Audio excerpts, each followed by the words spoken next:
The movie opens up with a worker in a retirement home pushing a trolley, headed for a room in which an elderly lady is sleeping in a chair. The elderly lady's name is Olivia Anderson, and she is woken up by the worker, who reminds her that she needs to take her pills. Olivia says nothing as she awakens, though she begins staring at the wall. The movie cuts to the Korean War, where a man is narrating that loss of life is an unavoidable situation. Another young man, who is in the military, crouches through a dark jungle with the rest of his battalion. The young man runs from the rest of the group and pursues an enemy foot soldier with his bayoneted rifle, running through a dark corridor and giving chase, but before he can react, he is shot in the chest by an enemy round. The scene cuts to a synagogue, where Jewish prayers are being read, and many people are present. A funeral is being held for Jonah Greenberg, a 19-year-old who was fighting for his country in Korea. Moses Greenberg, the boy's father, is asked to stand and recite the Kaddish, with chants of amen from the room following it. A reception is held after the funeral, where a young man named Marcus, who was Jonah's teammate, is speaking to his mother. Marcus offers his condolences and admits that while he wasn't particularly close to Jonah, he was a good squad member. Jonah's mother, whose name is Marion, pleads with Marcus not to join the war. Marcus says nothing, but then his father interjects, informing her that Marcus is instead going to college, and that college students are exempt from the military draft. Marcus's father goes on to explain that this college is in Ohio, which makes Marion gasp, as she asks how he will manage to stay kosher in Ohio, and begins crying.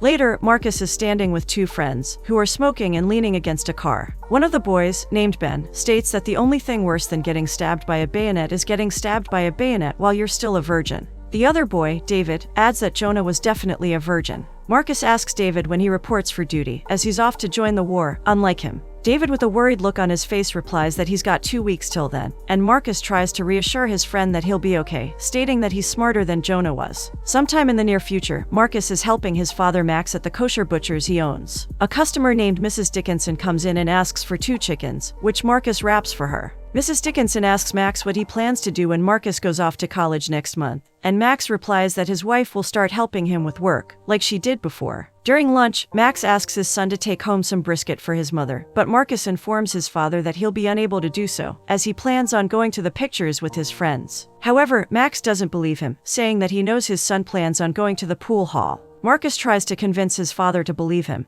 that he is indeed going to the pictures. Max says nothing, looks at his son for a second, and silently walks away. Marcus comes home during the night, after spending some time with Ben and David, and he is surprised to see his mother sitting in the living room alone, waiting for him. His mother, Esther, informs Marcus that Max got worried and went out searching for him, which annoys Marcus. He asks Esther why his father insists on driving everyone crazy with his paranoia, and his mother replies that Max has been speaking to Eddie Pearlgreen's father, as well as being worried for his son's safety. Max trudges into the room, hanging his hat as he realizes his son is back home. Marcus questions his father as to why he is behaving like this, and Max replies that he cannot afford to lose his son, though this fails to clear up Marcus's confusion. He accuses his father of sounding like a fortune cookie, which offends Max, as his son states that he's glad that he's soon to move out. The two of them continue to argue until Marcus angrily storms off to his room. As Marcus is sitting on his bed, Max slowly enters the room and sits next to his son. Marcus states that maybe he shouldn't go. However, Max quickly responds that he should, and agrees that his son is right, that he is making everyone worried with his paranoia. He places his hand on his son's shoulder and pleads with him to be careful before embracing him.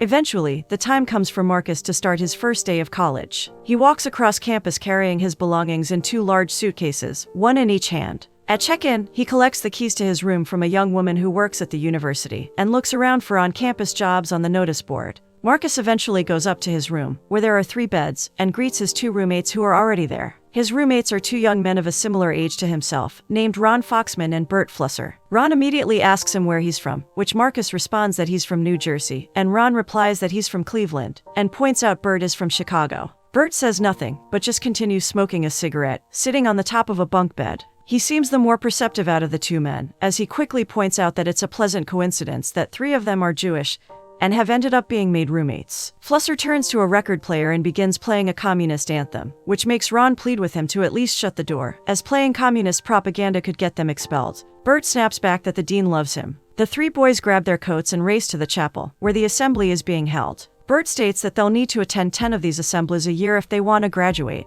At the chapel, the dean addresses the students and emphasizes not being afraid of enemies both foreign and native. The dean then passes on to Dr. Donauer, who leads a prayer. Marcus looks around, as he is unsure what to do, as everyone in the room except himself, Bert and Ron, are Christian. After 2 weeks have passed, Marcus calls home, and his mother is very interested in knowing how her son is doing at college. She asks him about how his grades are, and Marcus replies that he has no idea, as of now, as he hasn't even been at college for a month yet.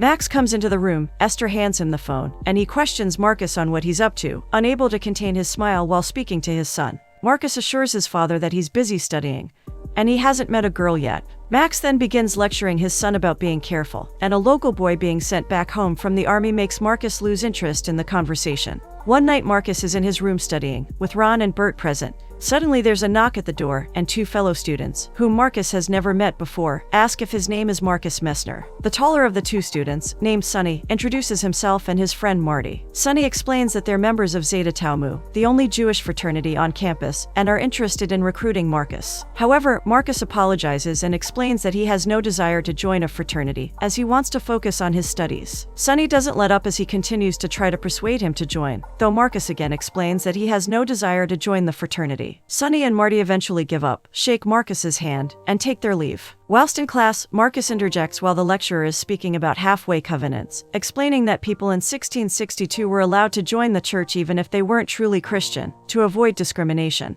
Marcus calls the Puritans hypocrites, and as he does so, he catches the eye of a young lady sitting next to the window. Later that night, Marcus is sitting in his room with his roommates, as Bert practices his lines for a theater play that he's set to be in. Ron asks Marcus if he will come to see Bert's play. Bert stops him, stating that Marcus is a scholar who has no time for theater, which Marcus finds amusing. Marcus is studying in the library, and sitting on the table across from him is Olivia Hutton, who is distracting him by moving her leg up and down. Olivia was the same girl who was sitting near the window during Marcus's last class, who began looking at him with intrigue after Marcus called the Puritans hypocrites. Marcus ends up staying up until 3 that night, as he is too distracted by Olivia's leg, wondering to himself if Ron will lend him his car if he builds up the courage to ask Olivia out on a date. Sometime in the future, Marcus is at the girls' dormitory waiting for Olivia, as they're set to go on their date. However, sometime after that, Marcus writes her letter to apologize for something that occurred in the car. As he writes the letter, Bert creeps up behind him to take a peek at what he's writing. This infuriates Marcus, who curses Bert and storms off. After an unspecified time, Marcus is in hospital for appendicitis. Olivia enters his room with a bouquet of flowers and puts them in a vase, stating that it has been lonely without him. The scene cuts to different points in their relationship, from Marcus being in the hospital, to their first date, when Marcus takes her to a French restaurant and apologizes. While at the restaurant, they each tell the other a little about themselves. Olivia speaks about how her parents went through a bitter divorce, and it's the reason why she decided to attend a college in Ohio instead of her hometown. She then holds Marcus's hand, noting that he seems tense. The pair order escargot, which Olivia says she loves, though Marcus is reluctant to eat snails. The young blonde-haired girl sitting across from Marcus has him nervous. She seems a lot more confident than him. Olivia seems like an intelligent lady who is far more perceptive than anyone would expect. The young couple leave the restaurant and head back to the dormitories, where Olivia has a curfew. As Marcus is driving Ron's bright red car back to campus, Olivia states that she has 55 minutes until curfew, and asks Marcus to take a detour. Marcus stops the car in a graveyard, and Olivia kisses him, and he kisses her back. Before he knows it, Olivia is performing a sex act on him, and even though he didn't protest at the time, Marcus narrates that this left him confused for weeks. Marcus tells himself that Olivia did what she just did because her parents are divorced, that it's conceivable that a girl from his hometown of Newark would do such a thing, though there are no girls like Olivia in Newark. Later that night, Marcus is back in his room, hands back the car keys to Ron, and thanks him for the loan. Marcus just stands there and mentions what Olivia did in the car, which Ron doesn't pay much attention to. What grabs Ron's attention more is that Marcus says that he believes Olivia did what she did because her parents are divorced. Marcus begins going into detail about how it happened, though Ron quickly stops him, informing him that he's busy studying, even though he's happy for him.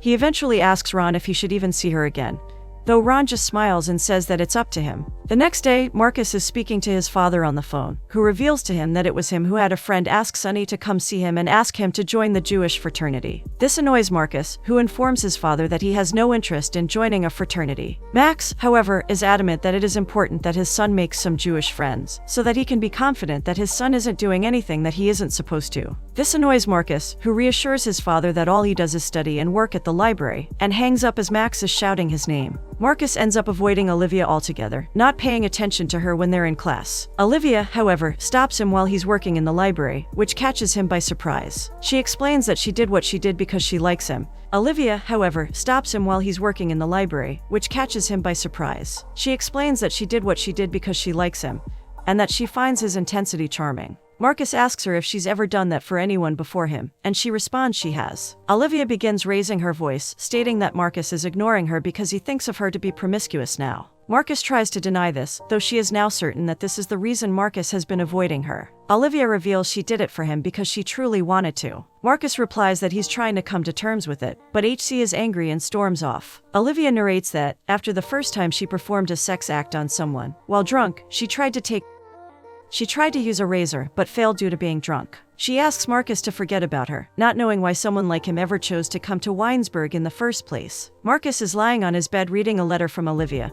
who is bidding him farewell. Marcus tries to go see Olivia, lurking behind a bush so that no one would see him outside of the girls' dormitories. Olivia gets out of a car, the driver stops her and hands her money, informing her that it is her allowance, and that she will join him for Thanksgiving, as will her mother. The man is likely Olivia's father, and as he drives away, Olivia spots Marcus but ignores him. One night, Bert comes into the room where his roommates are studying, loudly reading lines from another play. Marcus begs his eccentric roommate to not rehearse any more Shakespeare tonight, and Bert swiftly snatches a letter addressed to Olivia from Marcus's desk. Marcus, now furious, smacks the letter out of Bert's hand and demands that he shows some respect. Ron gets up and asks Marcus that he should do the same, as he had Olivia perform a sex act in his car. Then Ron crosses the line, calling her a derogatory term, which leads to Marcus throwing a punch at him, which Ron easily counters and drops him to the ground. Marcus gets up, holding his nose, and trudges out of his room, while Bert looks taken aback at what he just caused. The next day, Marcus is at the dorm office and has requested a change of rooms, as he feels that he can no longer live with his current roommates. The lady at the desk informs him that there is a room available, however it is rustic, and he would first need to meet with Dean Caldwell. Marcus agrees to this, agreeing to meet Caldwell at 2:30 on Monday. Olivia is headed to her next class when Marcus comes around the corner and asks her to listen to him. She is reluctant, but ends up hearing him out anyway. Marcus asks if she could sit next to him in class again, as he can't concentrate when he has to look at her while she's sitting behind him. This makes Olivia smile, and she agrees, if only he would stop standing out of her window at night. Marcus is immediately embarrassed, as he had no idea that Olivia had spotted him. However, she is very perceptive. Marcus is sitting in a waiting area when he is called in to attend his meeting with Dean Caldwell, in relation to his room change. Caldwell immediately commends him for his achievements, going as far as to say that Marcus is an exceptional student. Marcus thanks him for his praise, though the dean cannot fathom how someone like him has struggled to get along with his roommates. Marcus voices his frustration, mainly at Bert being disruptive. However, Caldwell is not sympathetic, asking him why he can't come up with a compromise with his roommates. The dean continues his interrogation, asking Marcus whether or not he gets along with his family, to which Marcus admits that he isn't on the best of terms with his father. Caldwell then questions Marcus why he stated on his records that his father is a butcher, and not specifically a kosher butcher. This confuses Marcus, as he doesn't see the reasoning behind such a question.